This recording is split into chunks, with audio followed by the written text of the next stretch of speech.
Bienvenidos, bienvenidas a Conversaciones en la Asesoría General de Gobierno.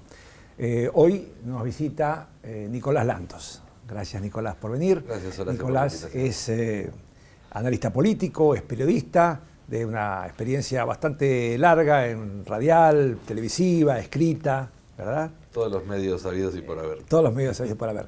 Y el tema que nos convoca y que nos gustaría conversar contigo tiene varios planos. Se habla de desarrollo, de desigualdad, de conciencia democrática, de modernidad, de exclusión, pobreza extrema, desigualdades extremas. Y a veces eso parece como que son cosas muy sueltas y a lo mejor no están tan sueltas. Y si desarrollo y progreso es lo mismo, si desarrollo humano y progreso material van de la mano o no, nuevas tecnologías, desocupación. Un poco ese es el marco en el que me gustaría conversar contigo.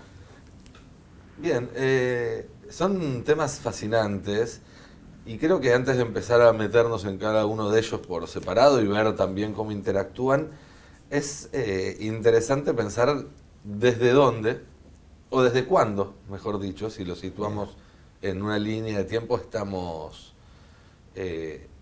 analizando esto y estamos viendo esto. Y es interesante porque es algo que no nos detenemos a pensar en la vida cotidiana, pero puede sonar una obviedad, el futuro no lo conocemos. Y eso significa, tanto a nivel íntimo de la historia de cada uno de nosotros, de la vida de cada uno de nosotros, como a nivel comunidad, como país, si querés, e incluso a nivel global, como especie de la humanidad, tratamos de pensar qué es lo que va a venir hacia adelante en función de las referencias del pasado. Digamos, vos cuando hoy es viernes te imaginás cómo va a ser la semana que viene, un poco pensás cómo fue esta semana y la proyectás, salvo que tengas algún evento esperado porque empiezan las vacaciones o lo que fuere. Y cuando pensamos cómo va a ser el 2024, miramos cómo fue el 2023 y un poco pensamos en esto y nunca somos conscientes de que todo eso puede cambiar de un momento para otro por el motivo que fuera. Hay una ilusión de permanencia. Hay una ilusión de permanencia, o imagínate esto. Imagínate que la trayectoria de nuestras vidas tuviera esta forma, ¿no? Una línea recta que avanza hacia adelante y de repente hace un movimiento muy brusco. Para arriba, para abajo, no hay una connotación de valor acá. Hasta el instante anterior a que eso suceda, puede ser a nivel personal o íntimo, desde tener un accidente cuando cruzas la calle, o conocer al amor de tu vida, o que te avisen de la enfermedad de un ser querido, y que para un país puede ser un evento como el intento de homicidio contra Cristina Fernández de Kirchner, o un acto fortuito como fue en su momento la tragedia de Cromañón. Digo, son cosas que cambian la historia, el curso de la historia para siempre, pero si vos te paras en el instante previo y proyectás tu futuro va a seguir en línea recta. No tenés manera de saber que eso va a suceder. Y yo creo que en este momento, tanto como país, los argentinos, como en un sentido más amplio el mundo, y en un sentido aún más amplio la humanidad, estamos frente a estos momentos que no llegamos a ver, pero que de alguna manera se puede intuir que están ahí y que pueden torcer la trayectoria de nuestras vidas en un sentido que no tenemos forma de imaginarnos hasta que sucede. En el caso de la Argentina, para ir de más chiquito a más amplio, está toda la cuestión de estos recursos estratégicos que tienen la capacidad de torcer el rumbo del país, de cambiar la matriz productiva del país, que pueden ser la solución a problemas que tienen muchísimas décadas o pueden traernos problemas mucho más graves, claro, en función de qué se haga con ello. En términos geopolíticos, tiene que ver con el cierre de dos ciclos, uno más corto, que es el ciclo de la hegemonía norteamericana después de la caída del muro, que en este momento se ve desafiado por otros factores de poder, principalmente, aunque no solamente China, pero también de un ciclo más largo, de varios siglos, que es el ciclo en el cual el centro del mundo, política, culturalmente, estuvo en lo que llamamos Occidente, el Mediterráneo y el Atlántico Norte, claro, y se está desplazando hacia el Pacífico. Y si agrandamos todavía más la imagen, a nivel global, humanidad, pero ya no geopolítico, sino te diría casi existencial, estamos con la aparición de nuevas tecnologías, sobre todo la inteligencia artificial, aunque no solamente, ante un salto que puede cambiar a la humanidad como no cambia desde el descubrimiento del fuego, desde el descubrimiento de la escritura. Cosas que son realmente, van a tener efectos muy, muy importantes en la manera en la que vivimos, en la manera en la cual nos relacionamos, y que de nuevo pueden ser muy positivos o pueden ser muy negativos. Sí, por eso yo pensaba que en ese instante previo, obviamente que el que precede la tormenta es una calma maravillosa, ¿no? Siempre ese juego de palabras, pero que es muy real. Y en ese punto, y ahora tal vez estabas pensando un poco en eso, frente a esa circunstancia nacional o planetaria, en la cuestión de las desigualdades, si eso, ¿cómo va a jugar eso? ¿O no va a jugar? ¿O sea, profundizar? ¿O es un mundo feliz? Esa es la gran pregunta para hacerse desde la política, que no es otra cosa que la gestión de las desigualdades. Y claramente no es una pregunta que tenga una respuesta definida, básicamente porque todavía no terminamos de entender la magnitud de este proceso que estamos viviendo, de estos procesos que estamos viviendo de manera solapada. Pero sí creo que es la pregunta más importante que uno puede hacerse. Ahora habría, Nico, que decís, claro, es muy grande, muy complejo, pero yo decía, bueno, uno no puede saber qué va a ser porque uno sabe qué va a pasar, pero sí puede decidir qué le gustaría que pase o qué cree que debería que pase, hacer que pase. Sí. Digo como Estado o como política, ¿no? Sí, absolutamente. Me permito dejar la respuesta a esa pregunta para un poquito más adelante, porque creo que en este contexto de transición, si querés, nacional, geopolítico y hasta existencial para la humanidad, si volvemos a algo un poco más terrenal, porque también a veces es difícil hablar de cuestiones tan grandes, hay dos fenómenos que son, creo que la clave para entender cómo se transitan estas transiciones, valga la redundancia, y hacia dónde llegamos. Que son dos fenómenos que están a la vista de cualquiera que se interese un poco por leer las noticias, por saber lo que está pasando en el mundo y también en la Argentina, que son el fenómeno de la extraordinaria concentración de recursos, de la riqueza, este famoso 1%, es algo que se viene denunciando desde hace mucho tiempo, pero que no encuentra una solución, y eso sucede año tras año. La lista Forbes, por ejemplo, se va achicando y profundizando. En realidad se va agrandando, hay cada vez más millonarios que tienen más de 1.000 millones, pero a su vez se va ampliando la brecha con los que no llegan a eso. Digamos, ya se está... Ya no es, te diría, el 1% con el 99, sino el 0,1 con el 99,9. O el 0,01. Claro, sí, se está concentrando muchísimo más. Y exponencialmente, además. Y exponencialmente. Tanto es así que en las últimas 2 décadas la desigualdad pasó a ser un objeto de estudio de la economía como no había sido nunca antes.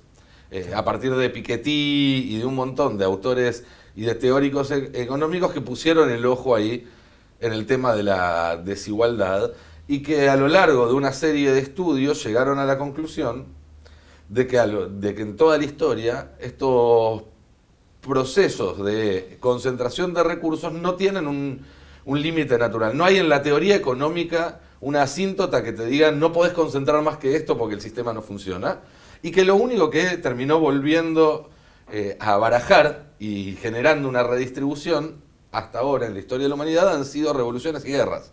Es decir, circunstancias muy sangrientas, muy caóticas, donde lo que sucede es una gran destrucción de capital, y eso es lo que genera un barajar y dar de nuevo con la desigualdad. Una devaluación política. Una devaluación, sí, política, sí, si tomamos aquella definición de von Clausewitz de que la guerra y la política son lo mismo por distintos medios. El segundo fenómeno es el fenómeno de la pérdida de, si querés, autoridad o de popularidad de la democracia. Vos me dirás, bueno, pero la democracia sigue siendo en la mayor parte del mundo cómo funciona el sistema con el cual funcionan los países y demás. Es cierto si aceptamos como definición de democracia ir a votar cada tanto. Claro. Pero lo cierto es que tanto la aparición de opciones por ultraderecha que estamos viendo en todo el mundo, incluso en la Argentina, como también la adopción por sectores progresistas o de izquierda de posiciones antidemocráticas o restrictivas con respecto a ciertos derechos.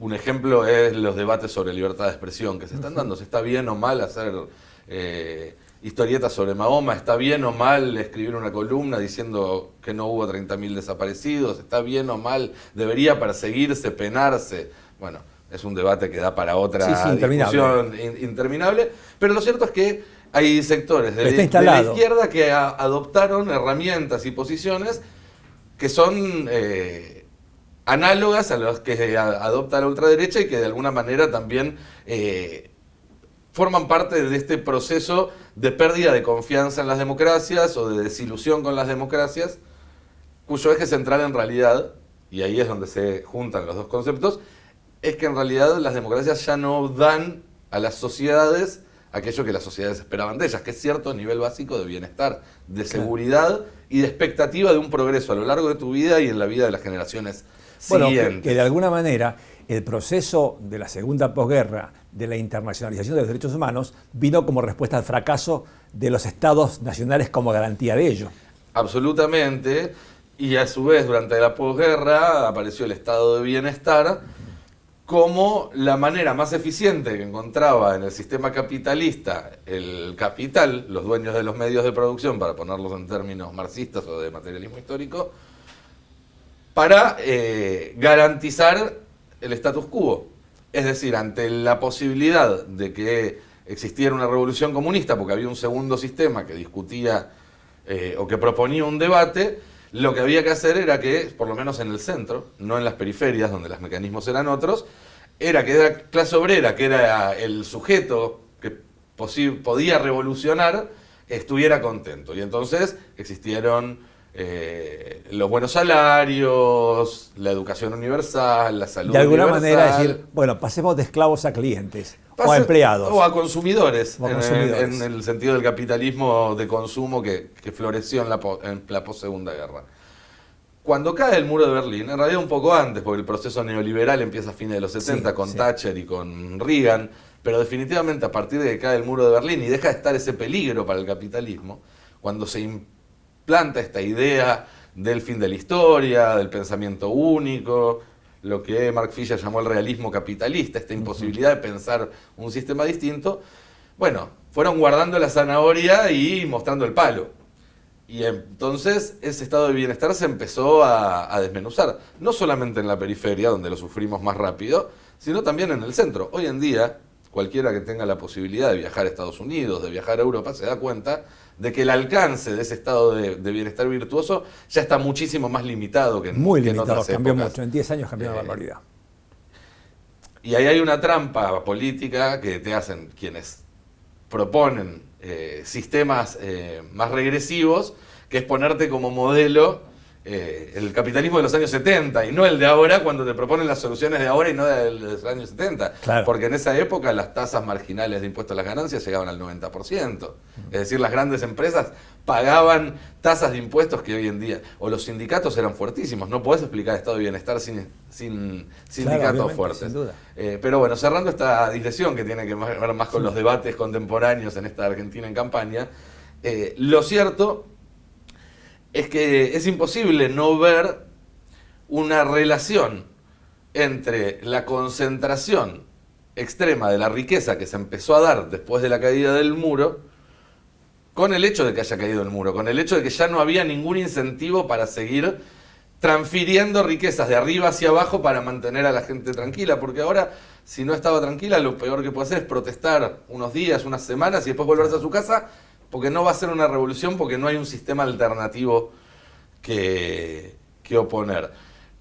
Y acá viene la frase de Warren Buffett, este financista, que decía, la guerra de clases se sigue peleando, solo que vamos ganando nosotros, decía un multimillonario, y por lejos.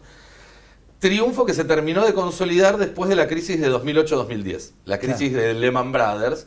¿Por qué? Porque ahí lo que sucede es que caen los grandes bancos a partir de una burbuja financiera que es propia de esta etapa del capitalismo Hecha por los tardío propios bancos. y hecha por los propios bancos. Esa explosión pone en riesgo la vivienda de millones de personas que estaban Tus hipotecas, teniendo sí. sus hipotecas.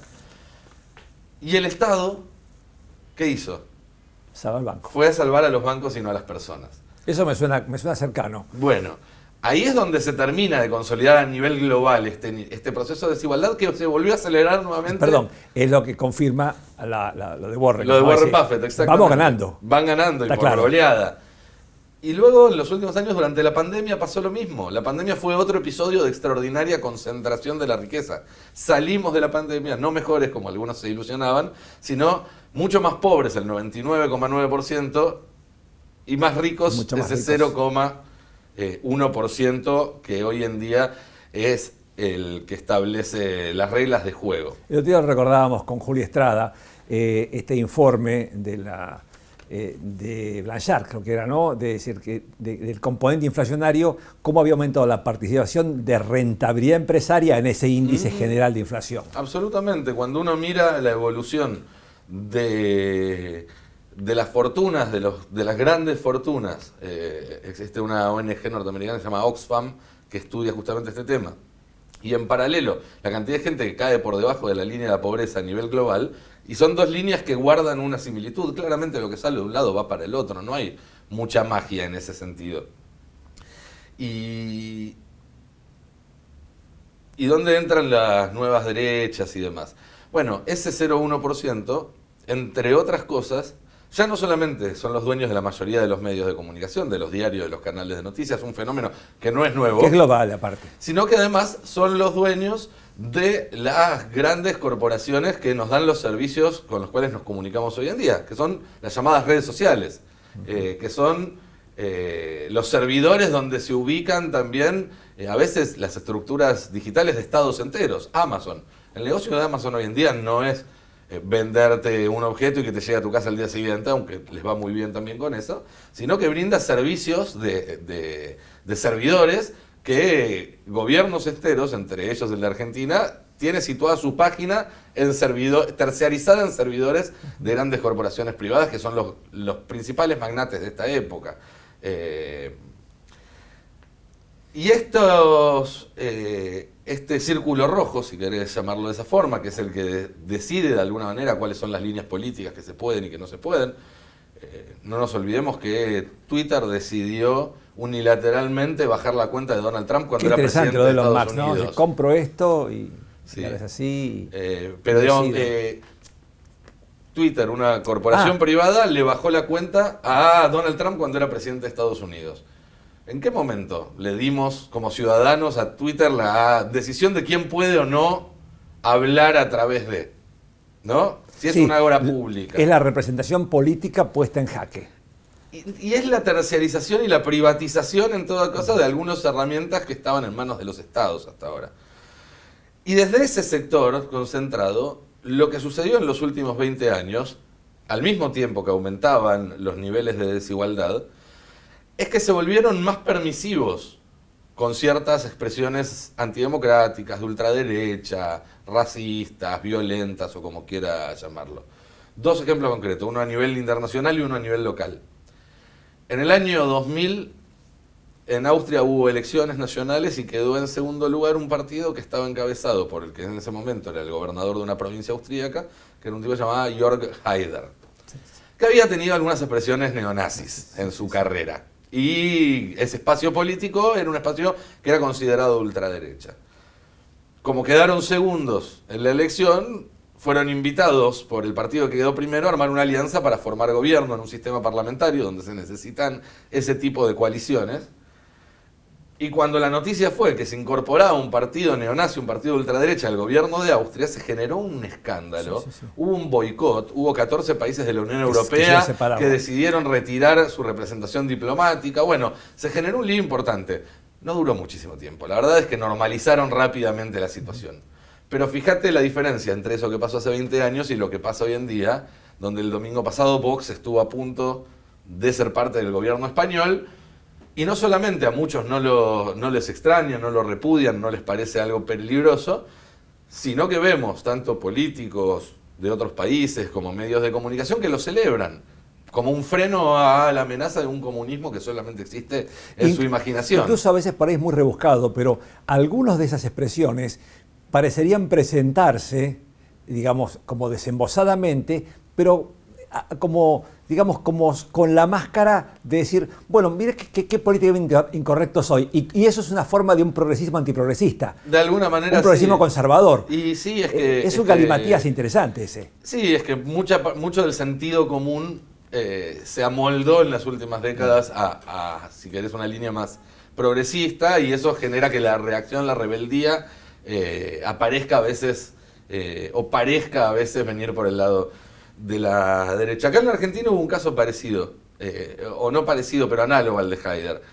También, nos retrocedemos al año 2000, no sé si te acordás, el gobernador de la provincia de Buenos Aires era Carlos Rucauf, sí, y tenía como secretario de Seguridad a Aldo Rico, claro, que dijo que había que meterle bala a los delincuentes, y a las 48 horas salió eyectado del cargo. Incluso con un gobernador que reivindicaba ese tipo de políticas, que lo sigue reivindicando. Pero no era aceptable que un ministro de Seguridad dijera hay que meterle bala a los delincuentes. Y no era aceptable para Clarín, no era aceptable para La Nación, no era aceptable para nadie. Y hoy se hace campaña con eso. Hoy tenés un candidato que habla de transformar a los ladrones en gruyère. Se hace campaña con eso, exactamente. El discurso fue aceptado y en parte tiene que ver con la lógica de las redes sociales, pero en parte tiene que ver con que ese círculo rojo, ese poder concentrado en sus recursos, que decide un poco cuál es la línea de los grandes medios, que decide también la agenda, cuál es la línea en las redes, porque las redes hoy en día tienen políticas muy claras de qué podés decir y qué no. Te invito a que en Facebook trates de decirle negrito a un amigo y vas a ver cómo te bloquean el comentario, aunque acá sea lo más normal del mundo y no haya ni un gramo de racismo en esa expresión, pero fue blanqueada, estas posiciones antidemocráticas fueron blanqueadas desde el poder económico y desde el poder mediático y digital que está obviamente decidido por esa cúpula del 0,1% que más recursos acumula y que sigue acumulando más recursos. ¿Y vos crees que en ese avance de poder o en esa instrumentación de agenda política determinada y determinante desde esos centros más concentrados, tiene que ver, o digamos como estrategia, la exacerbación de fracasos democráticos para limar la conciencia democrática, para mostrar la ineficacia o ineficiencia? La ineficacia o la ineficiencia del sistema actual, que en realidad no es la democracia, es el sistema económico el que genera las enormes desigualdades. Buen punto. Es tan evidente que ya no se puede disimular. En otra época el discurso de estas élites, el discurso que se bendecía, si querés, desde estos sectores, era un discurso donde te trataban de hacer creer que bajo este sistema todos teníamos la misma oportunidad, la meritocracia, y que todos estábamos a un poco de esfuerzo y dos decisiones correctas de gozar de los mismos beneficios que ellos. Hoy en día eso es insostenible, porque la distancia es mucho más grande y también porque hoy en día los medios y las redes son una vidriera de aquello que no tenés.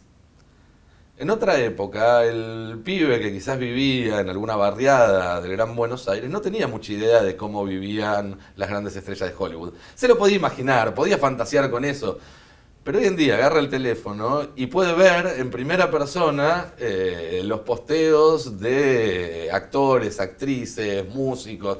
Digamos, hay una exhibición mucho más obscena, si se quiere, opuesto desde el otro lado. Hay un acceso mucho más cercano a aquello que no se tiene. Claro, una cosa era poder, hace 40 años, mirar o advertir algún producto que uno le gustaría tener, que podría tener o no. La nieta contra el vidrio de la vidriera. Contra el vidrio, hacer, digamos, la confrontación brutal. 24/7. Claro, de ese lujo, de una frustración infranqueable. Exactamente.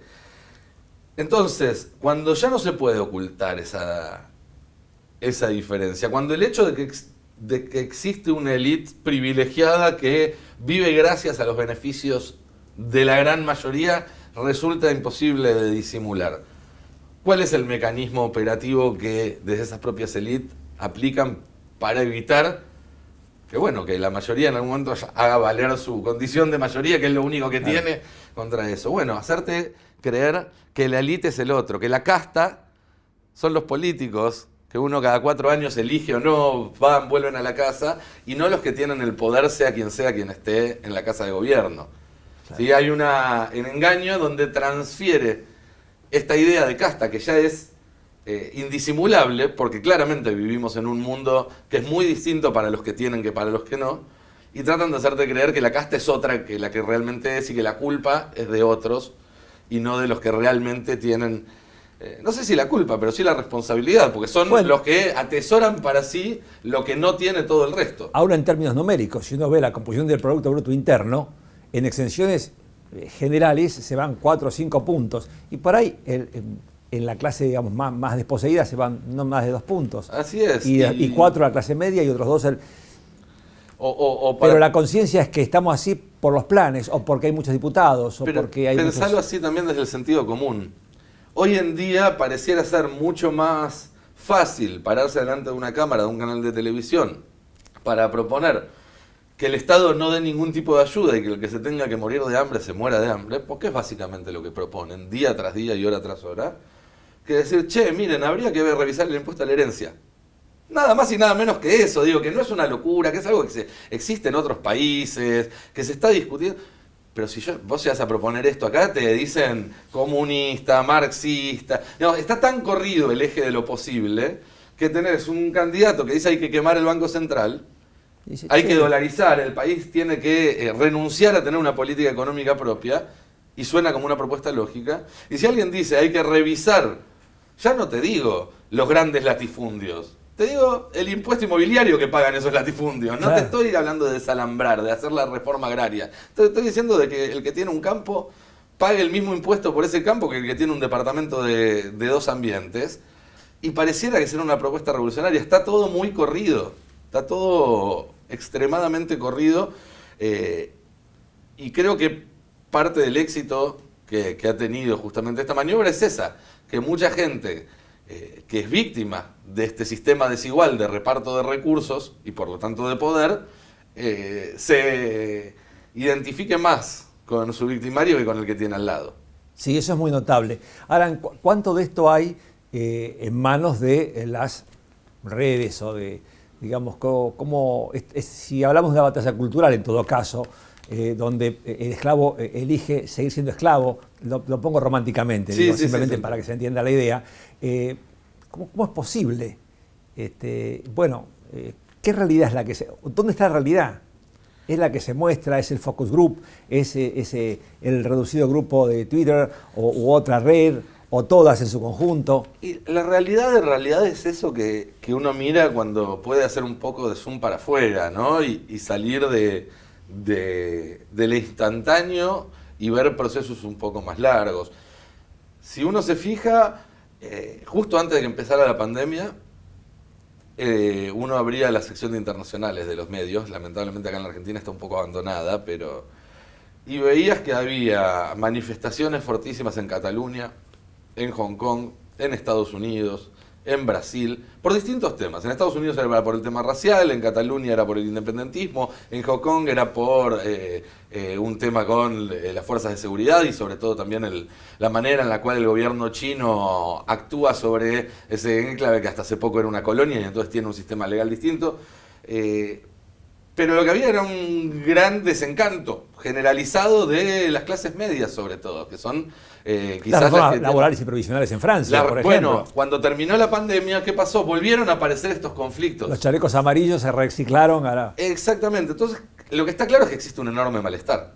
Lo que está claro es que existe un enorme malestar. Bueno, ahora en Israel, con Netanyahu y la reforma constitucional. Sí, y hace un año en Irán por un motivo totalmente distinto, pero uno no puede hacerse el sota, para no decir ninguna palabrota en esta honorable institución, ante el hecho de que a lo largo y a lo ancho de todo el mundo, los grandes sectores de clases medias, que son los que más notan esta pérdida, porque el que es primera, segunda, tercera generación de una familia necesitada, no está tanto peor, porque aparecen otros mecanismos, porque el Estado está ahí para bancar y todo. El que nota esto El que es está el despegando. que su abuelo quizás tenía una casa quinta, el padre la tuvo que vender en alguna crisis, pero se podía ir de vacaciones todos los años y ahora está juntando el mango Para alquiler. Y sabés que quizás probablemente tus hijos todavía tengan una vida más difícil que la tuya. Es lo contrario a la expectativa de un crecimiento, de un ascenso social intergeneracional, que es Claro. parte del motor que hizo ese capitalismo pujante de la segunda mitad del siglo XX. Esa decepción, yo el otro día hablaba cómo se parece un poco la vida de mucha gente hoy en día, en la actualidad, al estado de servidumbre feudal, donde el siervo no era un esclavo, era una persona que supuestamente era libre, pero tenía que rendirle un fruto de su trabajo tan alto todos los meses o todas las semanas al señor, que siempre quedaba debiéndole un poquitito más, y entonces lo único que hacía era trabajar para ir achicando esa deuda o para no seguir hundiéndose en una deuda. Y no es muy distinto de la persona que hoy en día tiene que hacer 11, 12 horas por día para llegar a pagar un alquiler y lo mínimo para comer, pero que no tiene plata para pensar en ir a un recital, mucho menos para irse de vacaciones, mucho menos para cambiar el auto. Digamos, es una subsistencia, es un estado de subsistencia y no tenés tampoco los trabajos en esta época, economía de plataforma, que Rappi, Uber y demás, son trabajos donde vos podés estar 20 años trabajando y no vas a ascender, ni mejorar tu salario, ni cobrar más por antigüedad. Claro, porque en 1930 una persona entraba como cadete en Casa Muñoz y llegaba por ahí a jefe de compras, a tesorero, o por ahí a un cargo directivo. O sabía que quizás con el sueldo que ganaba le alcanzaba para asegurarse que su hijo pudiera tener más estudios que él y por lo tanto quizás él no llegue a jefe de compras, pero su hijo sí tenga un mejor Seguro. pasar. Hoy se perdió esa ilusión. Hoy nadie piensa que su hijo a lo mejor puede estar mejor que Sí, pero que se ha uno. vendido muy bien esto de decir, bueno, soy esclavo de la empresa y soy un emprendedor libre, soy dueño de mi destino, pedaleo las horas que quiero. Y, Sí. y elijo no comer. Hasta que cruza uno en rojo, te lleva puesto y te tenés que dar cuenta de que esa empresa no te está cubriendo el tratamiento, no te va a pagar un mango los 3 o 4 meses que tengas que estar parado sin laburar. Bueno, el fallo Globo en España, justamente, Es importantísimo. Bueno, mira, acá hay una plataforma, bueno, no me quiero ir de tema, pero Sí. tiene que ver un poco con esta idea, ¿no? Esta idea sí, Un de discurso. estancamiento y de falta de futuro que se tiene que resolver, y acá vamos, si querés, un poco ya llegando a una conclusión, y te prometo que voy a retomar el tema de la tecnología que te dejé picando hace un rato, porque en general se ve la concentración económica como un problema y la pérdida de democratización política como otro, y se ofrecen soluciones como si fueran compartimentos Que no estancos, tuviera nada que ver. cuando en realidad es parte de lo mismo. Es muy difícil cambiar las condiciones políticas mientras siga habiendo tanta concentración económica y tanta desigualdad económica, porque la cantidad de recursos que cuentan los que están en el poder para mantenerse en el poder son enormemente más altos que los que tiene el resto. Entonces tienen capacidad de lobby, controlan el poder judicial, encuentran la forma de que políticamente, por más que vos quieras hacer avanzar una reforma previsional mucho más progresiva, te la frenan. Y por otro lado, si vos querés cambiar las condiciones económicas, tenés el freno de la política. ¿Se entiende? Si querés cambiar la política, te frena la concentración económica. Y si querés cambiar la economía, te frena la concentración política, que es fruto de esa concentración económica. Entonces, hay que pensar realmente en una revolución, no en términos de un alzamiento violento contra el orden, pero sí de replantearnos cosas que dábamos por sentadas hasta ahora. Hay un pensador de la democracia muy interesante, el más interesante hoy en día, que es el polaco Adam Presowski, espero estar pronunciándolo bien, que plantea un poco esto. Todo sistema político tiene mecanismos de morigeración de la voluntad popular. Sí, sí. Todos, Claro. a lo largo de la historia. Obviamente que los sistemas más primitivos o más dictatoriales tienen mecanismos mucho menos sutiles, pero la democracia también los tiene.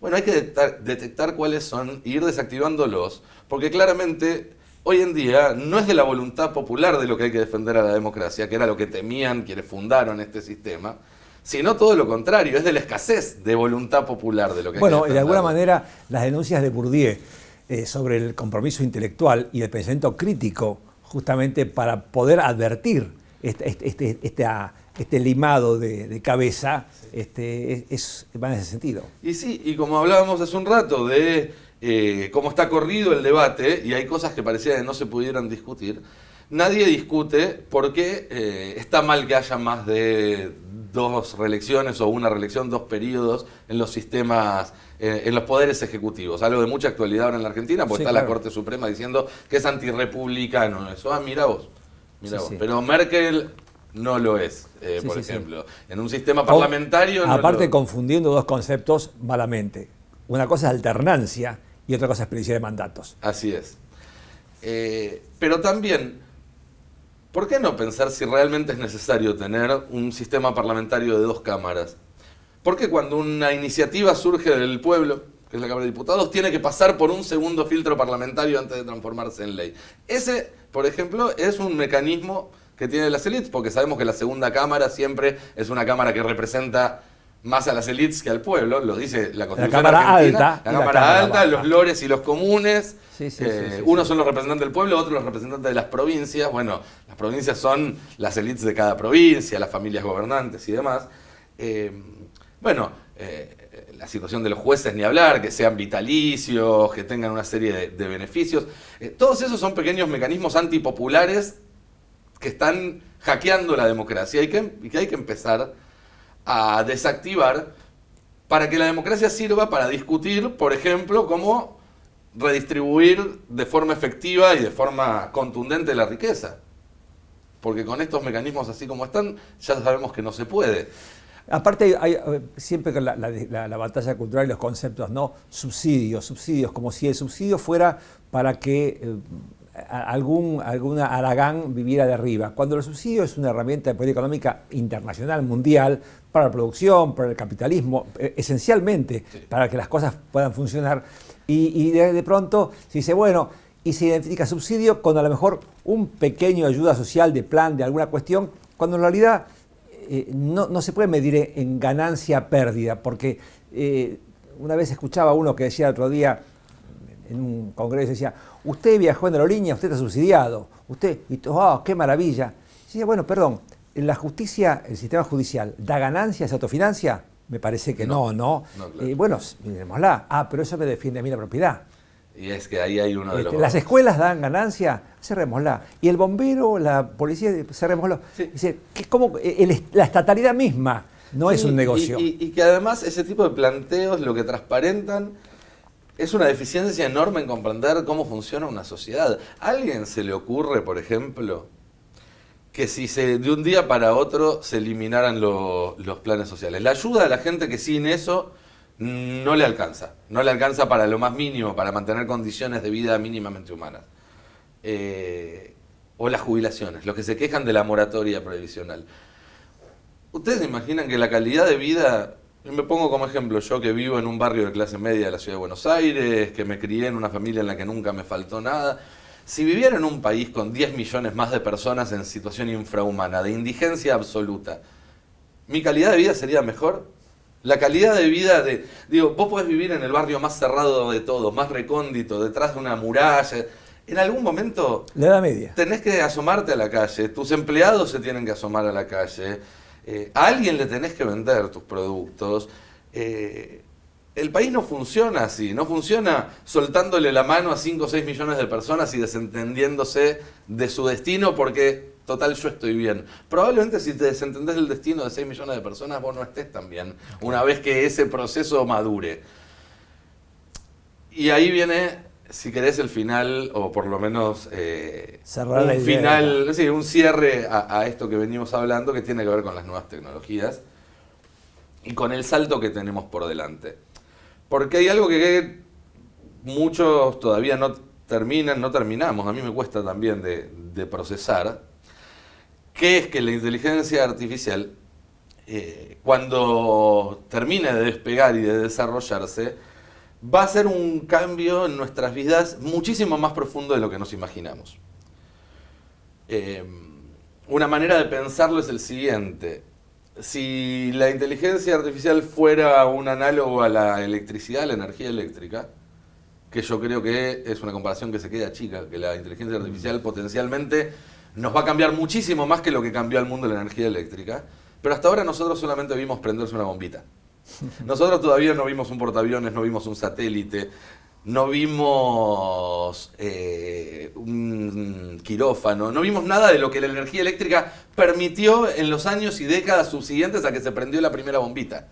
El chat GPT o estas primeras aplicaciones que aparecen de inteligencia artificial son la bombita prendida, pero todo lo que se va a poder hacer con eso, no estamos entendiéndolo. Los pensadores que vienen estudiando el tema desde hace mucho, lo que explican es que va a existir un momento que ellos llaman la singularidad, y que depende a quién le preguntes. Algunos dicen que faltan pocos años, otros dicen que faltan algunas décadas, pero nadie cree que vaya a suceder mucho más allá de el periodo de vida nuestro o de nuestros hijos, que va a ser el momento en el cual una inteligencia artificial, que hoy en día son programas que pueden superar la capacidad humana en una acción específica. Hoy el mejor jugador de ajedrez del mundo es una computadora, es una inteligencia artificial.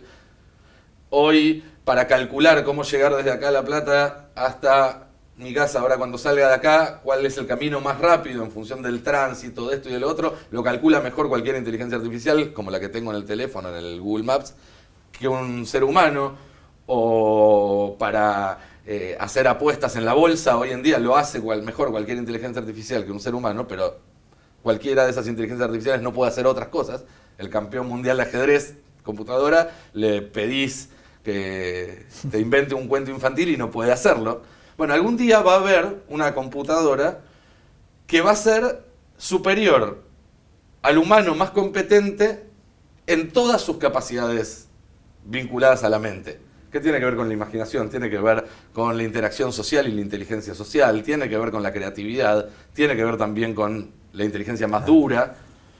Pero cuando eso suceda, que insisto, es algo que puede pasar en 5 años, o en 20, o en 30, el ser humano, por primera vez desde que un mono se dio cuenta de que el dedo se movía en dirección distinta que el resto, va a haber dejado de ser el ser más inteligente sobre este planeta.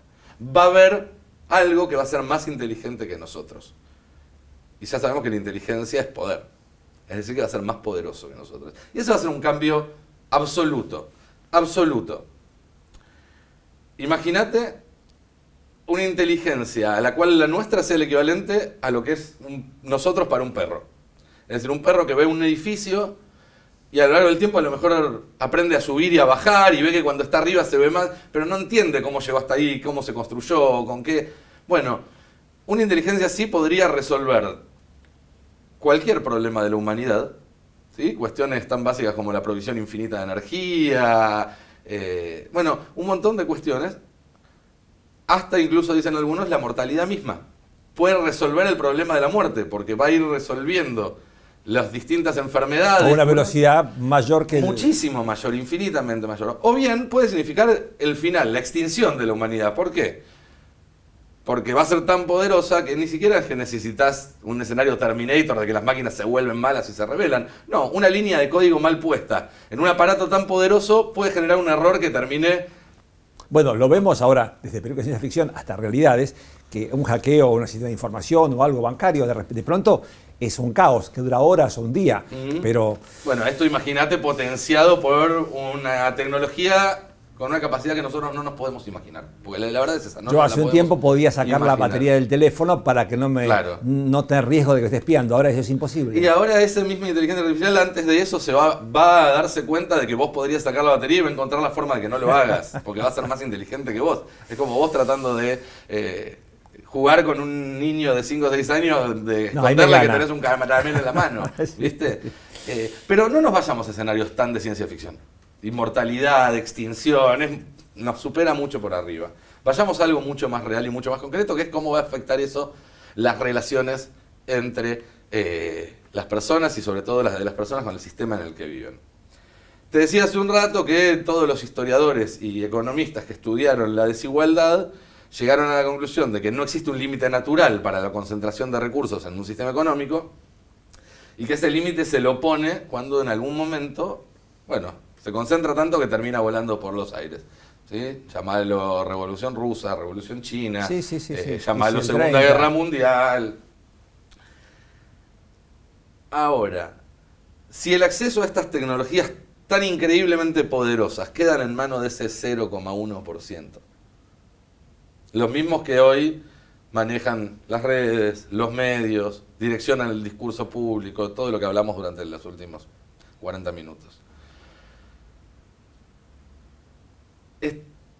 ¿Podríamos estar ante la última posibilidad para la humanidad como sociedad amplia, no esa élite, sino toda la humanidad, de cambiar esas condiciones? ¿Puede ser que llegado a cierto punto de Se control replantee. tecnológico, el poder que tengan estas élites sea tan grande que no haya revolución posible? ¿El control que tengan sea tan grande que no haya una salida posible? Lo vemos de alguna manera en el modelo chino, donde existe esa cosa ya de rating social, ¿sí? Cruzan tu interacción en las redes sociales con tu trabajo, tu historial crediticio y demás, y te ponen un puntaje. Y según ese puntaje vos podés acceder a ciertas cuestiones. Digo, la tecnología va a partir de los mecanismos de vigilancia casi universal que existen hoy en día, entre las camaritas que están en todas las esquinas, los satélites y demás, pueden saber dónde estás. Imagínate en 10 años lo que va a hacer eso. Y de control, que no es un escenario muy improbable pensar que en 20 años la élite de este 0,1%, si no se la desarmó antes, si no se logró antes un esquema de distribución de recursos y por lo tanto de poder diferente, tenga en sus manos tecnología tan avanzada que el control que puede ejercer sobre el resto sea muchísimo más efectivo que en ningún otro momento de la historia. Y haga virtualmente imposible modificar ese status quo y dar vuelta a esta situación de desigualdad profunda que vivimos hoy en día. Y acá hay un llamado a los políticos, a los dirigentes sociales, a los dirigentes sindicales, a los empresarios que no estén de acuerdo con este sistema, a hacer algo ahora, a empezar a replantearse ahora las condiciones de posibilidad de nuestra democracia, a empezar a pensar ahora cuál es el sistema adecuado para esta época que vivimos, porque todavía vivimos en un sistema que está moldado a cosas de la segunda mitad del siglo XX, y aunque cronológicamente pasó relativamente poco tiempo, vivimos en un mundo completamente distinto. Es mucho más diferente el mundo de 2023 al de 1983, los 40 años de democracia, que quizás lo que era el mundo en 1700 con alguien que había vivido en el año 200 y que pasaron 1500 años en el medio. ¿Sí? Está avanzando todo a una velocidad tal y los cambios se dan a un ritmo tan veloz que estamos muy cerca de que se nos vaya la pelota y no poder volver a agarrarla. Indudablemente, digo, me parece que, corregime si no interpreto mal, vuelvo a la idea del pensamiento crítico, es decir, marchamos en un sentido exponencialmente riesgoso, y está a la vista lo que va pasando. Cuanto antes uno ponga la alarma y mire críticamente con un punto de vista más desenfocado o con perspectiva distinta, ahí estaríamos a tiempo de no chocar la calecita. Sí, y más que encender las alarmas, porque ya estas alarmas están, hay quienes están hablando de esto, que lo advierten. Creo que lo que falta todavía es dar el paso siguiente, que es pensar una alternativa. Que esa es la gran carencia de esta época. Esa famosa frase de hoy es más fácil pensar en el fin del mundo que en el fin del capitalismo.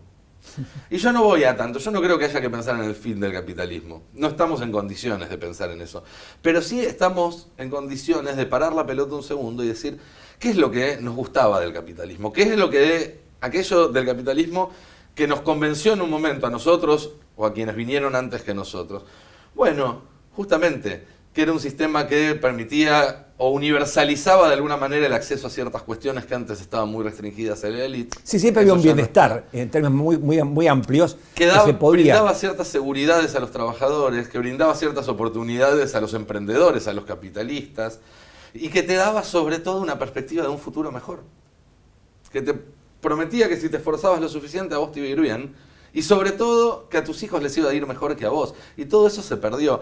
Hay que volver a pensar en un sistema que ponga el eje en lo humano y deje de poner el eje en una planilla de Excel con números.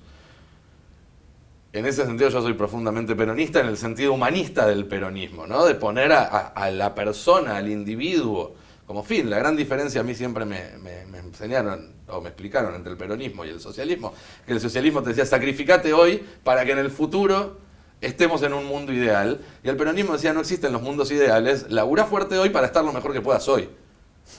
Y que el Estado garantice parte de ese bienestar. Entonces ahí es donde creo que hay que empezar a buscar propuestas que salgan del molde.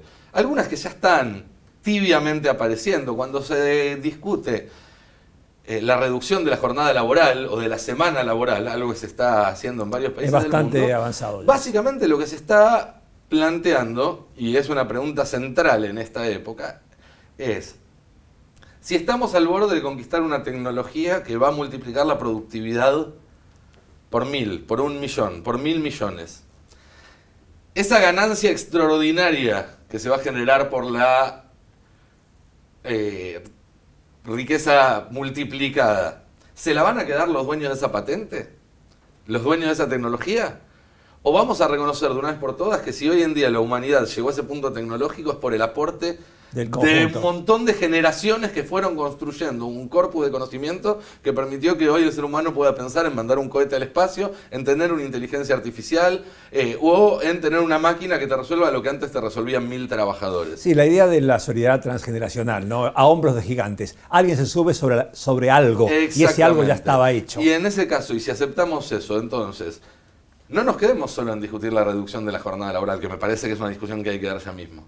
Pero pensemos en si no corresponde algún tipo de renta básica universal, de salario básico de subsistencia para todas las personas sobre la Tierra, en un mundo en el cual no va a haber trabajo para todos. Entonces, o dividís la subsistencia del trabajo y le asegurás a todo el mundo una subsistencia digna, aunque no tenga trabajo, o empezás a construir muros muy altos, donde van a quedar unos pocos adentro y la enorme mayoría fuera.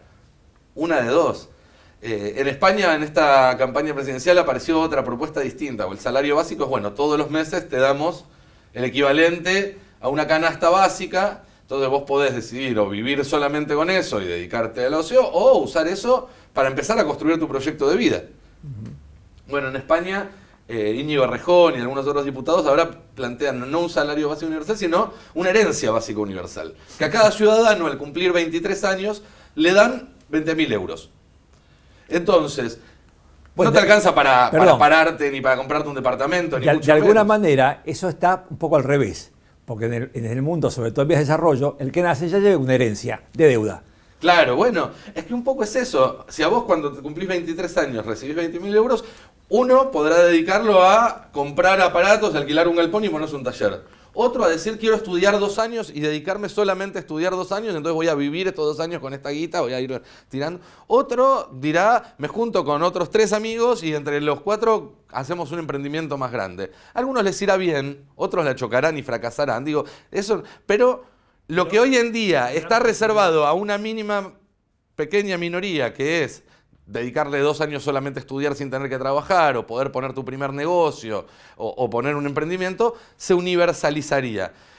Bueno, son mecanismos que hay que empezar a pensar. ¿Cómo hacer para universalizar el acceso, para universalizar la distribución de recursos y sobre todo para universalizar la perspectiva de un futuro mejor? ¿Qué es eso lo que hoy en día le falta a gran parte de la sociedad, en la Argentina y en buena parte del planeta? La idea de que si te esforzás lo suficiente y si haces las cosas bien, vos vas a estar mejor y tus hijos van a estar mejor. Porque la verdad es que si no tenés ese incentivo, ¿por qué vas a hacer las cosas bien?